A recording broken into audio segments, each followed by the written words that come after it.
નમસ્કાર મિત્રો, સ્વાગત છે તમારું આપણી આ યુટ્યુબ ચેનલમાં જેનું નામ છે ગુજરાતી જીકેની જમાવટ. મિત્રો, આજના વિડીયોમાં આપણે વાત કરીશું 7મા પગાર પંચ હેઠળ કર્મચારીઓને જે અને પેન્શનર્સોને જે કોવિડ-19 વખતનું જે 18 મહિનાનું ડીએનું એટલે કે મોંઘવારી ભથ્થું અને ડીઆર એટલે કે મોંઘવારી રાહતનું જે એરિયસ મળવાનું છે તે ક્યારે મળશે અને મિત્રો એ એરિયસને લઈને સરકાર દ્વારા મહત્વની જાહેરાત કરવામાં આવી છે.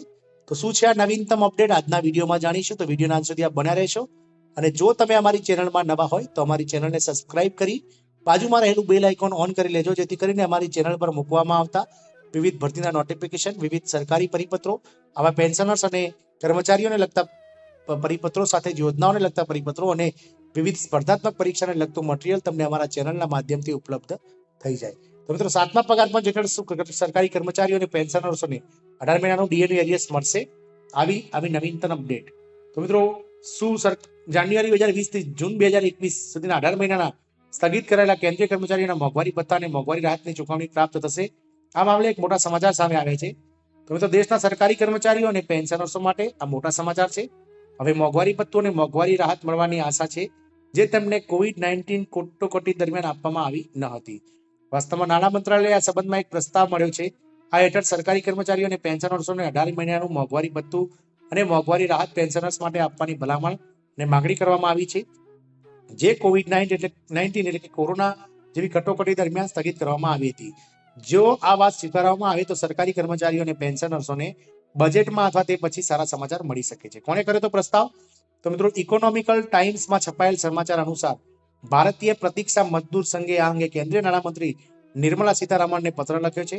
મજૂર યુનિયન વતી જનરલ સેક્રેટરી મુકેશ સિંહે કેન્દ્ર સરકારના નાણાં મંત્રાલયને વિનંતી કરી છે કે ડીએ એટલે કે ડીએનએસ એલાઉન્સ અને પેન્શનર્સને મળતા ડીએનએસ રિલીફ જેવા ભથ્થા જે સ્થગિત અને બંધ કરવામાં આવ્યા હતા તે હવે મુક્ત કરવામાં આવે. એવું કહી શકાય કે કેન્દ્રની મોદી સરકાર કરોડો સરકારી કર્મચારીઓ અને પેન્શનર્સોને રીઝવવા માટે આ માંગણી પૂરી કરી શકે છે તેવું માનીને આ ભલામણ કરવામાં આવી છે. ડી અને ડીઆર ક્યારથી નથી આપવામાં આવતો? જવાબ મિત્રો, તો કોવિડ-19 રોગચાળા દરમિયાન 1 જાન્યુઆરી 2020 થી 1 જૂન 30 જૂન 2021 સુધીના 18 મહિનાના એરિયસ દરમિયાન કેન્દ્રીય કર્મચારીઓના મોંઘવારી ભથ્થા અને મોંઘવારી રાહતની ચૂકવણીનું સમાધાન કરવામાં આવ્યું હતું, એટલે કે તેમને સ્થગિત રાખવામાં આવ્યું હતું. જો કે નાણાં રાજ્યમંત્રી પંકજ ચૌધરીએ અગાઉ સંસદમાં એક લેખિત જવાબમાં કહ્યું હતું કે નાણાકીય વર્ષ 2020-21ના પડકારજનક કોવિડ સમયગાળાના કારણે આ સમયગાળા માટે ડીએડીઆરના બાકી ચૂકવવા શક્ય નથી લાગતું. એવું માનવામાં આવે છે કે કેન્દ્રીય કર્મચારીઓ અને પેન્શનર્સોને આકર્ષવા માટે મોદી સરકાર જાન્યુઆરીથી ફેબ્રુઆરી વચ્ચે મોંઘવારી ભથ્થું અને મોંઘવારી રાહતનો નિર્ણય લઈ શકે છે. હકીકતમાં 2024માં મે મહિના સુધીમાં 2024માં લોકસભાની ચૂંટણીની તારીખો ચૂંટણી પંચ દ્વારા માર્ચના પ્રથમ સપ્તાહમાં જાહેર કરવામાં આવે તેવી અપેક્ષા છે. ચૂંટણીની તારીખોની જાહેરાત સાથે દેશમાં આચારસંહિતા લાગુ થઈ જશે. તે પછી કેન્દ્ર સરકાર મોંઘવારી ભથ્થામાં વધારો કરી શકશે નહીં. એટલે જે બાકી છે જે 18 મહિનાનું મિત્રો એરિયસ જે મોંઘવારી પેન્શન અને કર્મચારીઓ માટે મોંઘવારીને લગતું તે ચોક્કસથી મિત્રો બજેટમાં જો એનો સચોટ ઉલ્લેખ આવી જાય તમામ કર્મચારીઓ મિત્રો આશાસ્પદ સમાચાર હશે. જય હિન્દ, અસ્તુ.